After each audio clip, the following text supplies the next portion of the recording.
Okay. For the past semester, I've been learning about settler colonialism, systematic racism, and how different communities experience oppression in distinct ways. We've read scholars like Adele Thomas, who explains how Navajo peoples face land-based oppression as occupied people on stolen territory, and Jennifer Dennett-Dale, who critiques border towns like Gallup, where I've lived for 6 years now, as sites of ongoing colonial violence against Navajo people. I've also been learning from Audre Lorde about the importance of recognizing our differences honestly rather than pretending they don't exist, and understanding how identities intersect in complex ways. Today, I'm interviewing my friend Shandiin, who grew up in Totalina and now lives here in Gallup. She knows Navajo culture, history, and the realities of border town life better than anyone I know. The conversation is about learning from her lived experience and the wisdom that she carries.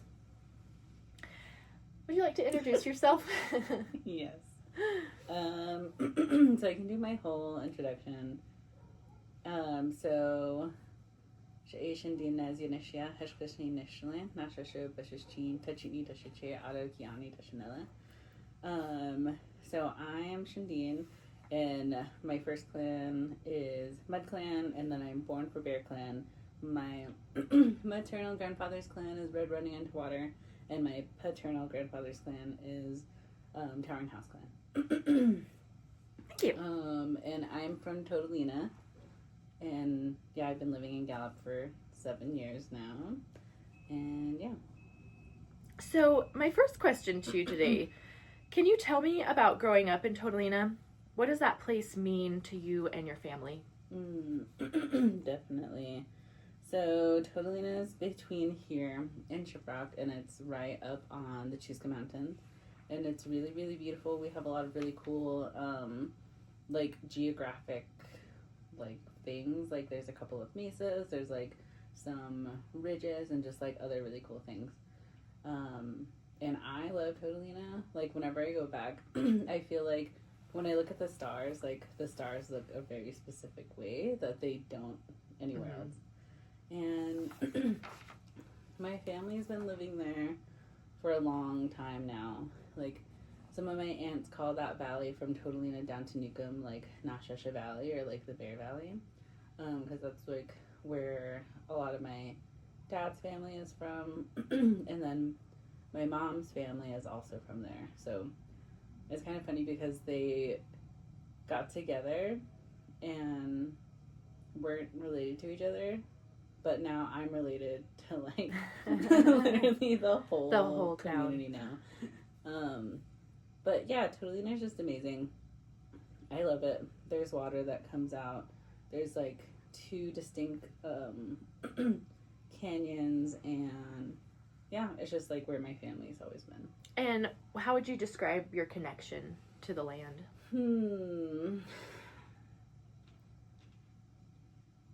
That's a good question.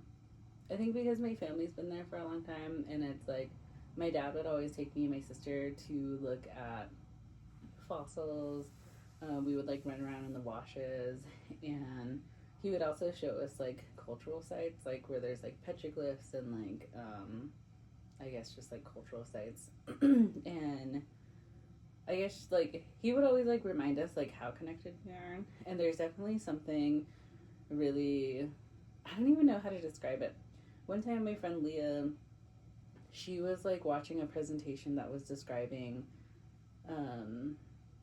like indigenous people's connection to land, and she was just like, I've never felt that, I guess the way they described it. And I was just like, that's crazy. And I wish I remember, because the way it was explained was just like, I really like felt it.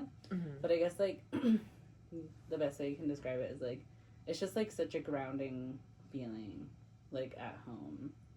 So I don't know, I just feel like really grounded and safe there, and I feel like I get like a different type of rest there too. And it was important to your parents to let you know that you are connected to the land and the place that you come from. Definitely. Yeah, because we also used to plant, and so like the snow melt and everything was really important, and just like the weather and snowpack and everything too. Wow. So that goes into my next question, kind of land as identity. In my class, we learned from Adele Thomas that Native Americans face a specific type of oppression tied to land, that your homeland was stolen and you're treated as outsiders on your own ancestral territory. How does your relationship to Dene land shape who you are?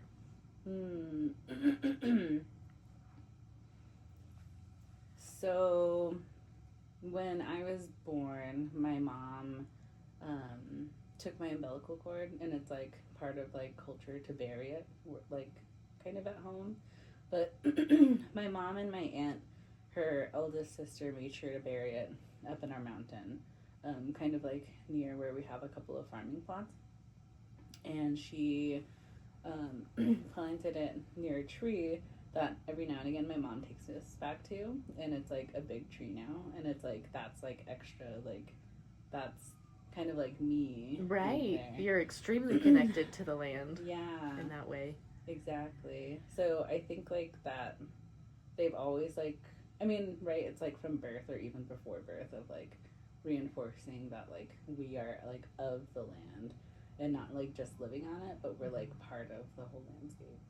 And I guess that kind of goes into my next question is how is that different from how non-native people in New Mexico relate to this place? And I can already say that as a white person, we definitely don't have any traditions like that where we like bury our umbilical cord.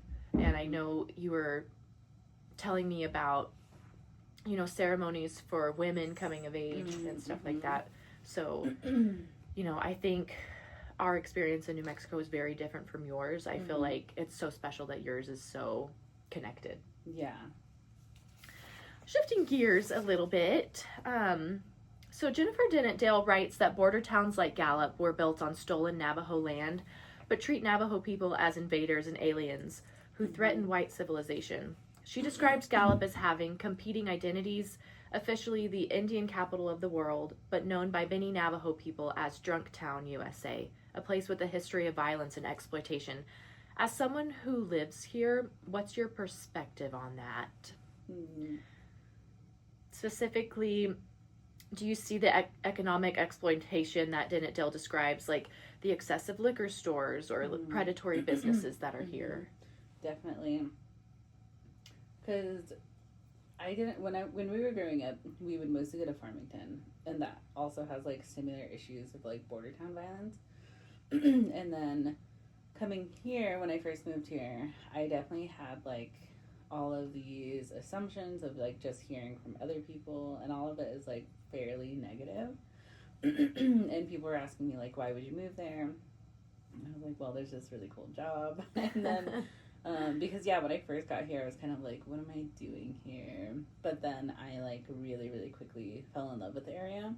But related to all of those things, yes, I can totally see it. And I've also like read and heard some of Dr. Dennett-Dale's like, I guess, topics that she researches. But it's definitely pretty apparent. Like there's so many like pawn shops, and I'm sure like the car dealerships too like have all kinds of clauses of like you cannot like, I don't know, sue us or something. Right. But it's also like people, you know, there's a lot of people on fixed incomes. There, even when like the Gallup Police Department on Facebook posts like who they've arrested, it's literally just Navajos. And one of the stores too that had like pictures of people who weren't allowed in the store were all like unsheltered Navajos. And it's like there's so much work being put into like hostile architecture and keeping business owners happy that I feel like a lot of things just, I don't know, there's like no protection for like the people. And you can even see it in like our local politics of like the council. I mean, now we have like Sierra who just got elected. But before that, I mean, we still haven't had like a Navajo mayor or anything like that, or even Zuni, because Zuni's really close by too. So it is like pretty apparent, and it's really funny because the current mayor was mentioning how like Gallup's not a racist place, or like we're post-racial and stuff like that. but it was like, damn, like Yeah. how disconnected are you? I know, Like, because it's literally yeah. something that we see every single day. Mm-hmm.